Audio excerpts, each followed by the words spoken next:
સરકાર આપણા ખેડૂતોને સસ્તું ખાતર મળે તે માટે જબરજસ્ત સબસિડી આપે છે.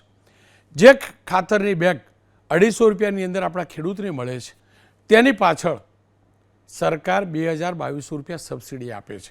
એટલે કે સબસિડીવાળું જે ખાતર છે એ જો કોઈ બજારમાં વેચે તો 90%નો નફો મેળવી શકે છે. અને એ જ નફો મેળવવા અનેક માફિયાઓ સક્રિય છે. ખેડૂતના ખેતરમાં ખાતર પહોંચે ને એ પહેલાં કારખાનામાં ખાતર પહોંચી જાય છે.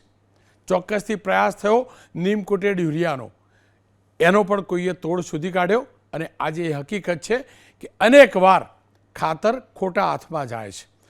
સાથે જ સતત એ ફરિયાદ પણ મળે છે કે ખાતરની સાથે કેટલાક વિતરકો, કેટલાક ખાતર વિતરણ કેન્દ્રો ખેડૂતોને બીજી વસ્તુઓ, બીજા પ્રકારના ખાતર લેવા ફોર્સ કરે છે. આ પણ હકીકત છે. આપની ચેનલ એબીપી અસ્મિતા સહિત તમામ માધ્યમો સતત અહેવાલ પ્રસારિત કરતા રહ્યા છે. હું તો બોલીશમાં પણ મેં અનેક વાર આ અહેવાલ પૂરો પાડ્યો છે. કારણ કે કેન્દ્ર સરકાર ગુજરાત માટે પૂરતો જથ્થો પહોંચાડે છે, પણ મેં પણ જોયું છે, આપ પણ જાણો છો, અનેક ખરીદ કેન્દ્રો પર ખેડૂતો ધક્કા ખાય છે ખાતર લેવા માટે.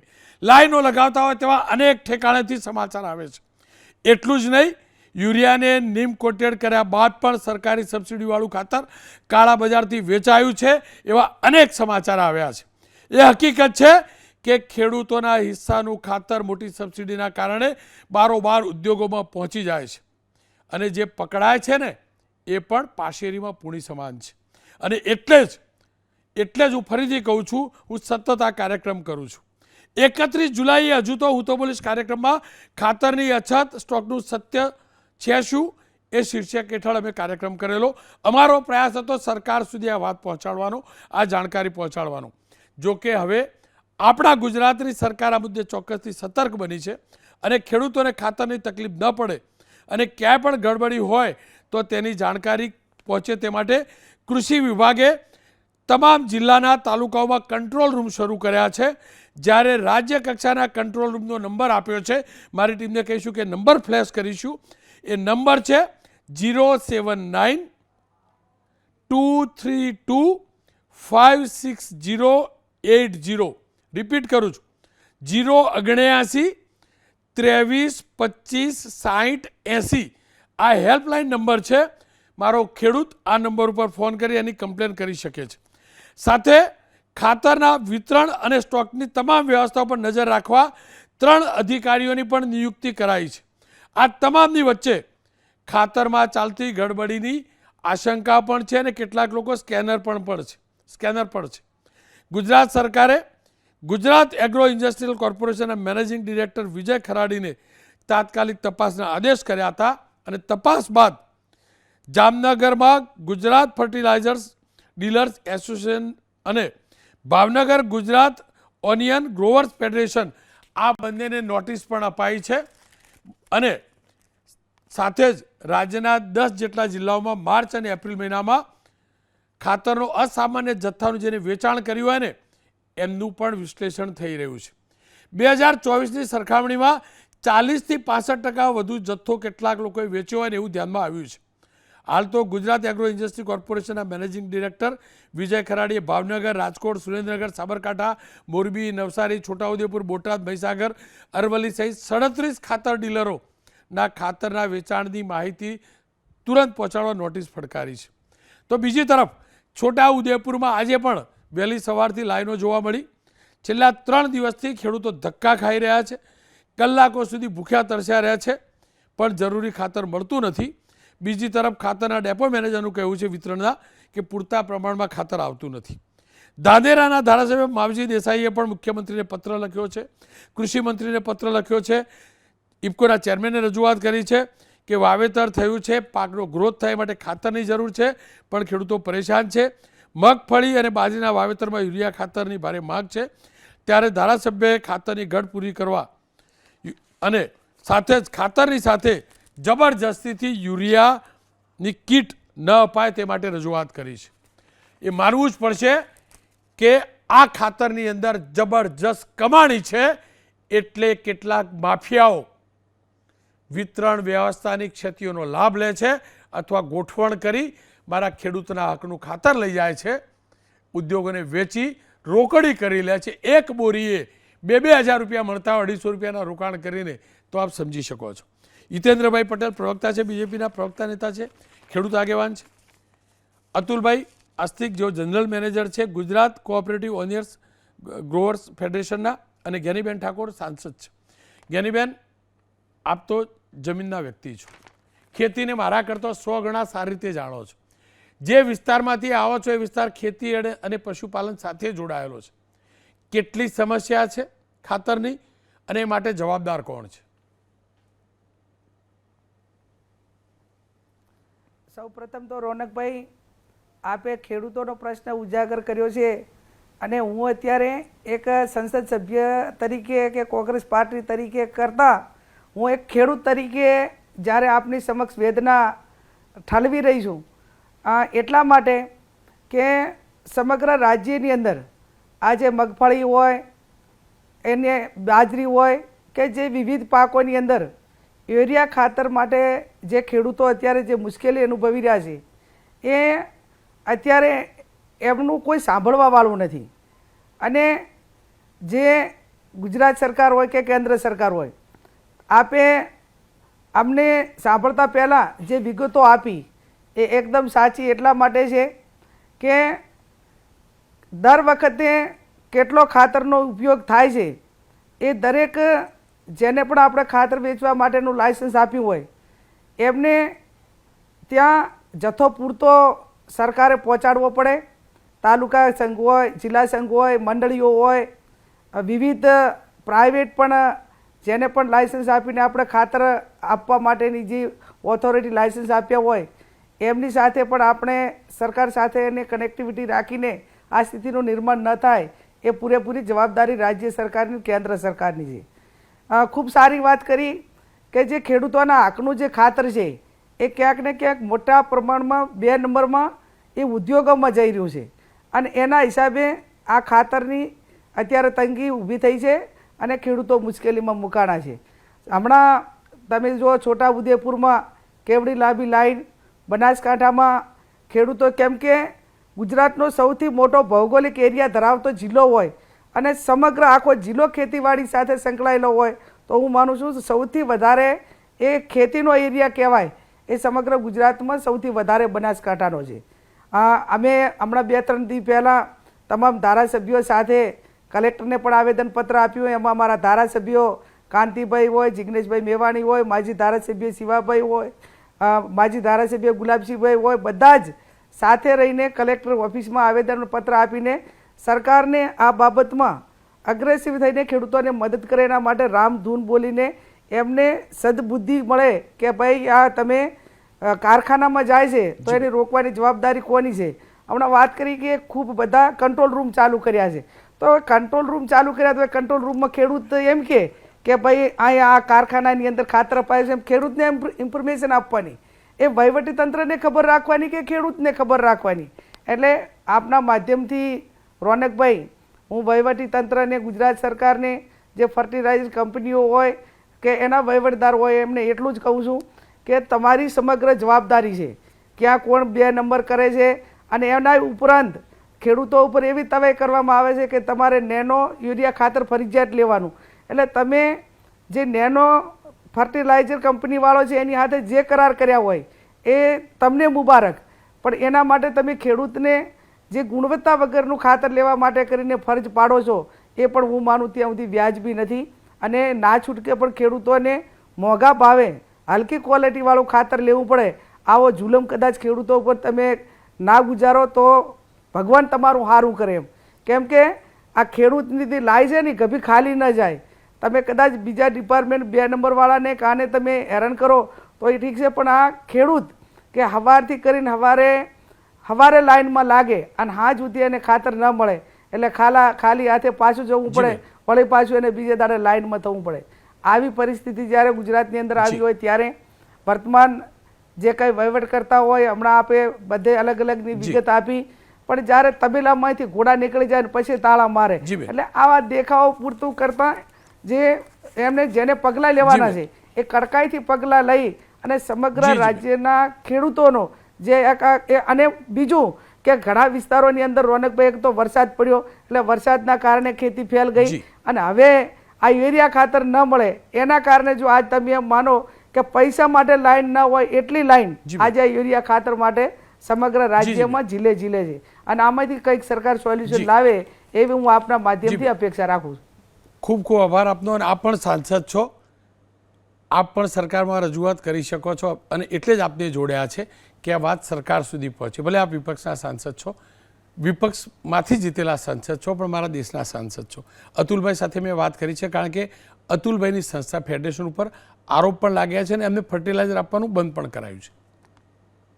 અતુલભાઈ જુઓ, એક તરફ યુરિયા ખાતર લેવા માટે કે ફર્ટિલાઇઝર લેવા માટે ખેડૂતો લાઈન લગાવી રહ્યા છે, બીજી તરફ આશંકા એ પણ છે કે સરકારી સબસિડીવાળું ખાતર જે ખેડૂતો માટે છે તેનું બ્લેક માર્કેટિંગ થાય છે, ગેરવલ્લે જાય છે. સાથે જ વિતરણ વ્યવસ્થામાં અનેક ક્ષતિઓ છે તેવી ચર્ચા પણ છે. આ તમામની વચ્ચે કારણ શું હોઈ શકે કે તમારા જ ફેડરેશનને નોટિસ મળી, તમારા ફેડરેશનની એક્ઝેક્ટલી એક્ટિવિટી છે શું, કાર્યક્ષેત્ર છે શું, કયા પ્રકારનું લાયસન્સ છે અને તમને જ કેમ નોટિસ મળી? તમારે ત્યાં કંઈક તો ખોટું થતું હશે ને, અને જો ખોટું કર્યું હોય તો કયા પ્રકારનું છે, નોટિસમાં કયા મુદ્દા ઉઠાવવામાં આવ્યા છે? 30 વર્ષથી અમે રાસાયણિક ખાતર વેચાણ વિતરણની કામગીરીમાં જોડાયેલા છીએ. આજ સુધી અમારી સામે કોઈ પણ પ્રકારની કાર્યવાહી કે કોઈ ફરિયાદ ક્યારેય થઈ નથી. હવે અત્યારે જે મને નોટિસ મળી છે 23/7ના રોજ, એ નોટિસનો મેં ગાંધીનગર લેખિતમાં ખુલાસો આપ્યો છે. એમાં મેં બીજી એજન્સીને હોલસેલ ફર્ટિલાઇઝર વેચ્યું, પ્લસ મારા લાઇસન્સમાં અમુક એમને બતાવતું નથી એવી વાતો રજૂ થઈ હતી. તો એના મેં એવિડન્સ સાથે રજૂ કર્યો છે ગાંધીનગરમાં જવાબ, અને એમાં લખ્યું છે કે મને 2021ની સાલમાં 5 વર્ષના એક્સટેન્શનવાળું લાઇસન્સ આપવામાં આવ્યું હતું હોલસેલનું, જે 2026માં એ પૂર્ણ થાય છે. મારે એટલું જ સમજવું છે, બે એજન્સી, એક જામનગરની અને બીજી ભાવનગરની, એટલે કે તમારી, આ બંનેને નોટિસ અપાઈ છે. બંનેને નોટિસ અપાઈ છે, કંઈક તો હશે ને, શંકાની સોય એમનેમ તો કોઈ ઉઠાવે નહીં, કારણ કંઈક તો હશે ને, કંઈક તો કારણ હશે ને. હવે એ અમે પણ સાહેબ સમજી નથી શકતા શું કારણે અમને નોટિસ મળી. અમે અમારા બધા જ બુક્સ ઓફ એકાઉન્ટ, અમે જે ફર્ટિલાઇઝર વેચીએ છીએ, રિટેલર્સ, બધા લાઇસન્સ અમે ડે ટુ ડે અપડેટ કરાવીએ છીએ, બધી જ વિગતો અમારી જોડે છે. અમે પણ સમજી નથી શકતા કે આવું અમારી સંસ્થાને શા માટે નોટિસ મળી છે. જુઓ, એવું પણ કહેવાયું કે ફર્ટિલાઇઝર, ખાસ કરીને યુરિયા, જ્યારે ખરેખર એની સિઝન નહોતી ને ત્યારે પણ તમારા ત્યાં વેચાણ વધેલું હતું. એવું આશંકા પણ છે કે અચાનક સિઝન વગર પણ ફર્ટિલાઇઝરનું સેલ તમારે ત્યાંથી અનયુઝ્યુઅલ, એટલે કે નોર્મલ કોર્સમાં હોય એના કરતાં પણ વધી ગયું. શું ખરેખર એવું હતું? અને એ પ્રકારે વિતરણ વધ્યું છે, તમારે ત્યાંથી વેચાણ વધ્યું છે, તો એ પાછળનું કારણ શું? અને ગડબડીની આશંકા એટલે પ્રબળ થાય છે. એમાં નંબર ઓફ રિટેલર્સ મારા જે છે એમને જે જૂન જુલાઈમાં ફર્ટિલાઇઝરની જરૂર પડવાની છે, એટલે એવું બની શકે છે ગુજરાતમાં જેટલા રિટેલરો છે એ ખાતરની તંગી ઊભી થવાની હોય એના પહેલાં સ્ટોક કરતા હોય છે.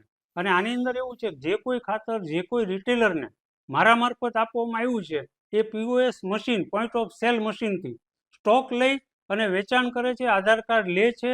મારા ધ્યાનમાં એવી કોઈ પણ બાબત નથી આવી કે કોઈ જગ્યાએ કોઈ યુરિયાની એક થેલીનો પણ મિસયુઝ થયો હોય. જુઓ, માર્ચ મહિનામાં તો ખેડૂત ખાતર ખરીદતો નથી, પણ મને જે જાણકારી છે, બની શકે કે અપૂરતી જાણકારી પણ હોય ને યોગ્ય જાણકારી ન પણ મળી હોય, પણ મને જે પ્રાથમિક જાણકારી મળી છે એ પ્રકારે માર્ચ મહિનામાં પણ તમારા ફેડરેશને ખાતરનું વધુ વિતરણ કરેલું હતું. સાથે જ ગયા વર્ષની તુલનામાં અને અગાઉના વર્ષોની તુલનામાં પણ સતત જબરજસ્ત વધારો તમારા ત્યાંથી થયેલા સરકારી સબસિડીવાળા ખાતરના વિતરણનું છે. હા સાહેબ, એમાં એવું છે કે દર વર્ષે ફર્ટિલાઇઝરમાં યુરિયાની શોર્ટેજ જોવા મળતી હોય છે. અમારા રિટેલરો છે એને અમે જાણ કરતા હોઈએ છીએ કે ભાઈ જૂન જુલાઈમાં જ્યારે સિઝન આવશે ત્યારે ફર્ટિલાઇઝરની અછત ઊભી થવાની શક્યતા છે. જો તમારી પાસે ગોડાઉન કેપેસિટી હોય અને તમે જો એપ્રિલ ને મે મહિનાની અંદર તમે સ્ટોક કરી શકતા હો, તો જ્યારે ફર્ટિલાઇઝરની શોર્ટેજ ઊભી થાય ત્યારે તમે તમારા ખેડૂતોને એટલું ફર્ટિલાઇઝર પ્રોવાઈડ કરી શકો.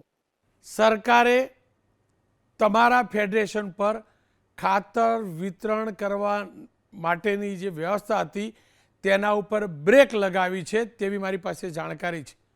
સાચી વાત છે ને? બ્રેક લાગી છે ને? હા, એ વાત સાચી છે. મને 23/7/2025 થી 6/8/2025 સુધી મારું લાયસન્સ મોકૂફ રાખવાનો ઓર્ડર મને મળેલો છે. એનો મતલબ એ થયો કંઈક તો ગડબડી થઈ છે. કંઈક તો ગડબડી થઈ હોય તો જ આ પ્રકારે સરકાર બ્રેક લગાવે ને, તો જ બ્રેક લાગે ને. હવે અમે નથી સમજી શકતા આમાં વાસ્તવિકતા શું છે. અમે એમનો જવાબ 23/7 જઈ અને રૂબરૂ આપી આવ્યા છીએ ગાંધીનગર. એ જવાબની અંદર મેં અગાઉ તમારા ચેનલમાં જે ઇન્ટરવ્યૂ આપ્યો હતો એની અંદર પણ એ પેલી મને જે નોટિસ મળી છે એ અને મેં જે જવાબ રજૂ કર્યો છે એ બંને વસ્તુ એમાં બતાવેલી છે કે મને નોટિસમાં બે જ વસ્તુનો ઉલ્લેખ છે. એક તો એક ફર્ટિલાઇઝર છે એ મારા લાયસન્સમાં જે તે સમયે બતાવતું નથી, એનો મેં ખુલાસો આપ્યો છે, લાયસન્સની કોપી આપી છે. અને બીજું કે મેં હોલસેલર ટુ હોલસેલર માલ વેચ્યો છે. એટલે સપોઝ કોઈ કંપનીએ મને માલ આપ્યો છે, મેં હોલસેલમાં બીજા એજન્સીને માલ આપ્યો છે. એ સિવાય મેં કોઈ આમાં બીજું કંઈ કામ કર્યું હોય એવું મારા ધ્યાનમાં નથી આવ્યું. અને ખાસ અમારું લાયસન્સ વહેલું થાય એ માટે અમે સરકારને અરજી કરી છે, કારણ કે ડુંગળી પકવતા ખેડૂતોનું સંગઠન છે અને હાલમાં ડુંગળી પકવતા અમારા સભ્ય ખેડૂતો જે છે એ ખાતરથી વંચિત રહી જાય એવી પોઝિશન અત્યારે ઊભી થઈ છે. પણ એ હકીકત છે કે આ બંને એજન્સીઓને હાલ ખાતર સપ્લાય થતું નથી, રોક લગાવી દેવામાં આવી છે. હિતેન્દ્રભાઈ મારી સાથે જોડાય છે. હિતેન્દ્રભાઈ, એક્ઝેક્ટલી આ ખાતરનો ખેલ ચાલે છે શું? નંબર 1. નંબર 2, સરકાર એક્ટિવ તો થઈ છે, આપ જાણો છો ક્યારના હવે ક્યાં ક્યાં કરતા હતા, હવે એક્ટિવ ત્યારે થઈ ગઈ જે તમે જોયું હશે. સાંસદ બેને કહ્યું કે તબેલામાંથી ઘોડા છૂટી ગયા પછી તાળા માર્યા. અત્યારે ખેતીની ખરેખર સિઝન છે, ખેડૂતને જરૂર છે ખાતરની, એટલે તમે એક્ટિવ સરકાર થઈ. આ જ કામ માર્ચ મહિનાથી જો એક્ટિવ થયા હોત ને તો આજે આ સ્થિતિ ના હોત ને.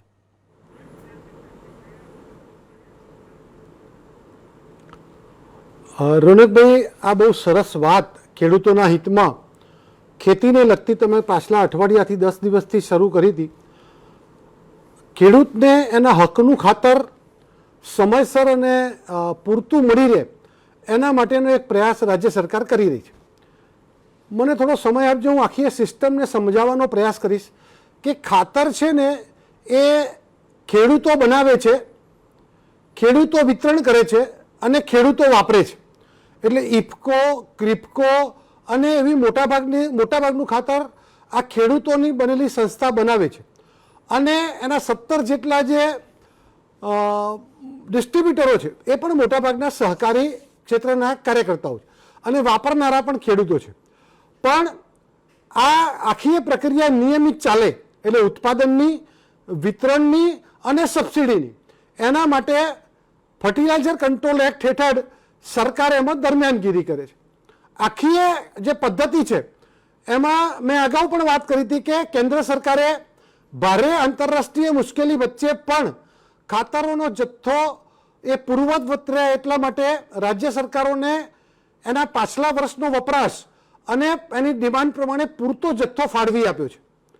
અહીંયા આપણે વાત કરીએ પ્રમાણે 31 જુલાઈથી આપણે વાત કરી તો માન્ય મુખ્યમંત્રીશ્રીએ વિશેષ ભલામણ કરી કેન્દ્ર પાસેથી અને વધારાનો જથ્થો પણ મેળવ્યો છે. પણ આપણે જે વાત કરીએ પ્રમાણે વિતરણની કેટલીક ખામીઓને કારણે અંતરિયાળ વિસ્તારમાં અને કેટલીક મંડળીઓમાં ખાતરનો જથ્થો પૂરતો ઉપલબ્ધ નહીં હોવાથી આ ખેતીના સમયમાં ખેડૂતોને લાઇનમાં ઊભું રહેવાની સ્થિતિ થઈ છે, એ હકીકત છે. કેટલાક વિસ્તારોમાં એવું બન્યું છે. આપ સૌ જાણો છો એ પ્રમાણે ખાતરની બાબતમાં આપણે પરાવલંબી છીએ. યુરિયા ખાતર 30% જેટલું, ડીએપી ખાતર લગભગ 65 થી 70% જેટલું અને પોટાશ ખાતર 100% જેટલું આપણે આયાત કરવું પડે. આંતરરાષ્ટ્રીય જે સ્થિતિ બની છે એને કારણે ત્યાં કાચા માલના ભાવ વધ્યા છે એટલે ખૂબ મોટો ભાવ વધારો થયો છે. સાથે સાથે કેટલાક દેશો સાથે ઝઘડાને કારણે એને એના દરિયાઈ માર્ગ બંધ કરવાથી ખૂબ દૂર અંતરેથી લાવવું પડે છે એટલે એનો ભાવ વધારો વધ્યો છે. અને તેમ છતાં કેન્દ્ર સરકારે ખેડૂતોને સારું અને સસ્તું ખાતર મળે એટલા માટે સબસિડીમાં ક્રમશઃ વધારો કર્યો છે. દાખલા તરીકે 2014માં એ સમગ્ર દેશની ખાતરની સબસિડી 50,000 કરોડ હતી. આજે સબસિડી ચાલુ વર્ષ માટે 2 લાખ કરોડ થઈ છે. આના આગલા 2 વર્ષમાં તો 2.5 લાખ કરોડ જેટલી સબસિડી થઈ હતી. પણ આપની વાત એ સાચી છે કે વિતરણ વ્યવસ્થામાં કોઈ કળા કરે છે. કેટલાક અધિકારીઓની અનિયમિતતા હોય કે કેટલીક વિતરણ વ્યવસ્થા કરતી સહકારી સંસ્થાઓની અનિયમિતતા હોય, અથવા એવું ન હોય તો એમાં વાલા દવલાની નીતિ હોય, એને કારણે અંતરિયાળ વિસ્તારના ખેડૂતને તકલીફ પડે છે. અને એટલે મને કહેતા આનંદ થાય છે કે રાજ્યના કૃષિ વિભાગના અધિકારીઓએ છેલ્લા 15 દિવસથી એક મુહિમ ઉપાડી હતી અને તબક્કાવાર ખાતર ઉત્પાદક કંપનીઓ, પછી આ વિતરણના 17 જેટલા જે C&F છે એમની, અને પછી રાજ્યના કૃષિ વિભાગમાં આ વિભાગને નિયંત્રિત કરતા અધિકારીઓની તબક્કાવાર મિટિંગ બોલાવી. આપણા કૃષિ વિભાગના એસીએ સંજુ શર્માજીએ કડક હાથે આખું મોનિટરિંગ કરતા આ કેટલીક અનિયમિતતાઓ માલુમ પડી, જે આપ જોઈ રહ્યા છો. અને આ 2 એજન્સીઓ છે. આમ તો રાજ્યમાં આ ખાતર વિતરણનું કામ રાજ્ય સરકારે 17 જેટલી આ ડિસ્ટ્રીબ્યુટર એજન્સીઓને આપ્યું છે. એમાંથી ગુજકો માસૂલ 40% સાથે મોખરે છે, એ પછી 35% સાથે ગુજરાત એગ્રો કામ કરે છે, અને 15 જેટલા બીજા આવા ફેડરેશનો, ખેડૂતોના સંસ્થાઓ 1, 2 કે 3%નું ડિસ્ટ્રીબ્યુશન કરે છે. અહીંયા જે પ્રમાણે રાજ્ય સરકારના મુખ્યમંત્રી માન્ય ભૂપેન્દ્રભાઈ પટેલ સાહેબે ગુજરાત એગ્રોના MDને તપાસ તો સોંપી જ છે, સાથે સાથે ગઈકાલે બીજા 3 રેવન્યુ અધિકારીઓને, એડિશનલ કલેક્ટર અધિકારીઓને 18 જેટલા ભાગમાં 54 જેટલી ટીમો બનાવી અને વર્તમાન જે વ્યવસ્થા થાય છે એમાં ચાલુમાં પણ રેડ પાડવા માટે કૃષિ વિભાગના પેરોલ આ લોકો પણ કામ કરે એવી વ્યવસ્થાઓ ગોઠવી છે. હિતેન્દ્રભાઈ, અહીંયા આપે વાત કરી એ પ્રમાણે ઓનિયન, હા હિતેન્દ્રભાઈ જુઓ, 2 વાત છે. પહેલાં પેલું આ કર્યું બધું, અત્યારે હું ના નથી પાડતો, કર્યું, પણ આ બધું છુપાયેલું નહોતું. તકલીફ હતી જ, બધું દેખાતું હતું, કે લાઈનો છે. અમે ક્યારના ક્યાં કરતા હતા. કેન્દ્ર પૂરતો જથ્થો આપે છે, સરકાર પાસે આંકડા હતા, વાવેતરના સરકાર પાસે આંકડા હશે, ક્યાં આગળ કયા વિસ્તારમાં કેટલું ડિસ્ટ્રીબ્યુશન થયું છે એ પણ સરકાર જાણે છે. પણ દર વખતે પડદો પાડતા રહ્યા. પહેલી વાર કાર્યવાહી થઈ છે, હું માનું છું કાર્યવાહી શરૂ થઈ છે. મારો સવાલ એ છે, આ કાર્યવાહીમાં વિલંબ કેમ વહેલા ના કર્યું? બીજું, ગૃહની અંદર કીધું છે કૃષિ મંત્રીએ કે જબરજસ્તીથી બીજું ખાતર ના પધરાવાય, પણ આજે પણ નેનોની બોટલ કે બીજું બોટલ જબરજસ્તીથી આપવામાં આવે છે, આ હકીકત છે. તો મારો ખેડૂત ભીખ તો માગતો નથી, સબસિડી સરકાર આપે છે, દાન તો નથી ને, આપે છે, સારી વાત છે, આપણો છે ને ખેડૂત, ખાતો તો નથી ખાતર. મારા 2 સવાલ છે. કામગીરીમાં એક તો તમે વિલંબ કરો છો એટલે આ માફિયાઓને છૂટ મળે છે, અને બીજું આજે પણ જબરજસ્તીથી બીજા ખાતર પધરાવવામાં આવે છે, આ હકીકત છે. કોઈને અંદર કરાયો આજ સુધી? એ ગૃહમાં જવાબ આપ્યા પછી પણ આ પ્રક્રિયા ચાલુ થઈ, કોઈને અંદર કર્યો?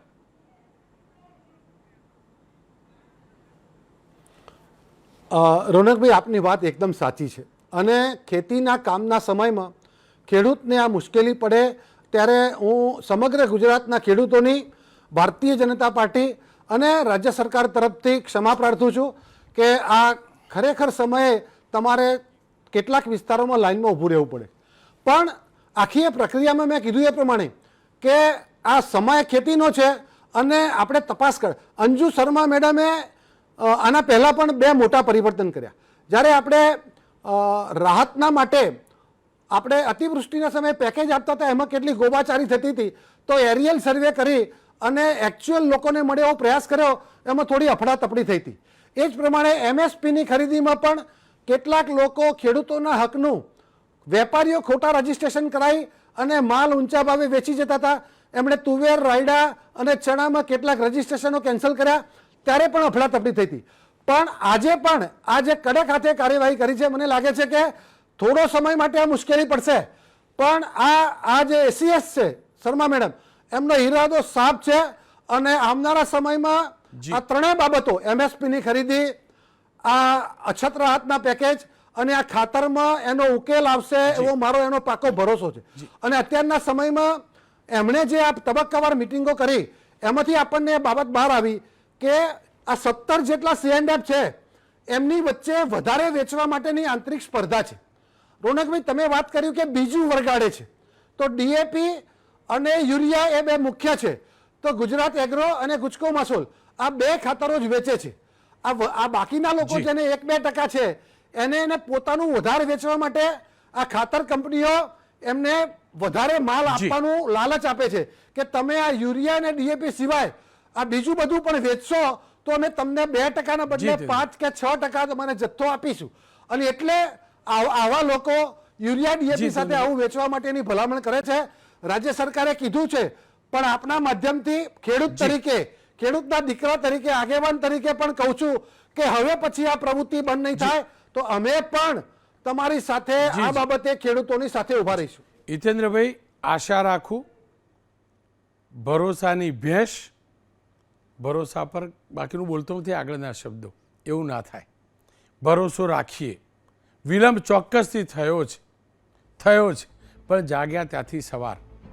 આ ચોમાસું અને આ સિઝનમાં ચોક્કસથી મારા ખેડૂતને હેરાન થવું પડ્યું છે, પણ અપેક્ષા રાખું પવિત્ર ભાવથી કાર્યવાહી થાય.